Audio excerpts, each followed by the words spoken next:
ದೇವನಹಳ್ಳಿ ತಾಲೂಕಿನ ವಿಜಯಪುರ ಹಾಲು ಶೀತಲೀಕರಣ ಘಟಕಕ್ಕೆ ಡಿಕೆ ಸುರೇಶ್ ಭೇಟಿ.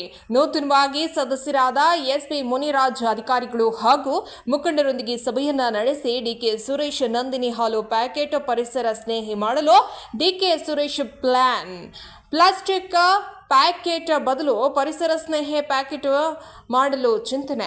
ಮೆಕ್ಕೆಜೋಳದಿಂದ ತಯಾರಾಗುವ ಪ್ಯಾಕೆಟ್ನಲ್ಲಿ ಸಿಗಲಿದೆ ನಂದಿನಿ ಹಾಲು.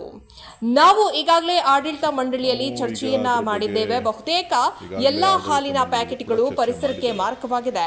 ಪ್ರತಿನಿತ್ಯ ಲಕ್ಷಾಂತರ ಪ್ಯಾಕೆಟ್ಗಳು ಉತ್ಪಾದನೆಯಾಗ್ತಾ ಇವೆ, ಮಾರುಕಟ್ಟೆಗೆ ಬರ್ತಾ ಇವೆ. ಇವುಗಳಲ್ಲಿ ಸರಿಯಾದ ರೀತಿ ನಿರ್ವಹಣೆ ಮಾಡಲು ಆಗ್ತಾ ಇಲ್ಲ. ಮುಂದಿನ ಭವಿಷ್ಯಕ್ಕಾಗಿ ಪರಿಸರ ಸ್ನೇಹಿ ಪ್ಯಾಕೆಟ್ ನೀಡಲು ಚಿಂತನೆ ನಡೆಸಲಾಗಿದೆ. ಸರ್ಕಾರದ ಮುಂದೆ ಈ ಬಗ್ಗೆ ಪ್ರಸ್ತಾವನೆಯನ್ನ ಮಾಡಿದ್ದೇವೆ. ಮುಂದಿನ ದಿನಗಳಲ್ಲಿ ಅತ್ಯುತ್ತಮವಾದ ನಿರ್ಮಾಣವನ್ನ ಹಾಲು ಘಟಕ ತೆಗೆದುಕೊಳ್ಳುತ್ತದೆ ಎಂದು ಡಿಕೆ ಸುರೇಶ್ ಅವರು ತಿಳಿಸಿದರು. ಸೊ ಲಕ್ಷಾಂತರ ಪ್ಯಾಕೆಟ್ಸ್ಗಳು ಪ್ರತಿನಿತ್ಯ ಪ್ರೊಡಕ್ಷನ್ ಆಗ್ತದೆ, ಮಾರುಕಟ್ಟೆಯಲ್ಲಿ ಅದನ್ನು ಕಲೆಕ್ಷನ್ ಮಾಡುವಂಥ ವ್ಯವಸ್ಥೆ ಸರಿಯಾಗಿ ಇಲ್ಲ. ಹಾಗಾಗಿ ಪರಿಸರದ ಮೇಲೆ ಹಾಳಾಗ್ತಾ ಇದೆ. ಸೊ ಮುಂದಿನ ಭವಿಷ್ಯದ ದೃಷ್ಟಿಯಿಂದ ಒಂದು ಪರಿಸರ ಸ್ನೇಹಿ ಪ್ಯಾಕೆಟನ್ನು ಮಾಡಬೇಕು ಅನ್ನುವಂಥ ನಿಟ್ಟಿನಲ್ಲಿ ಇವತ್ತು ಚಿಂತನೆಯನ್ನು ಮಾಡಿದ್ದೇವೆ.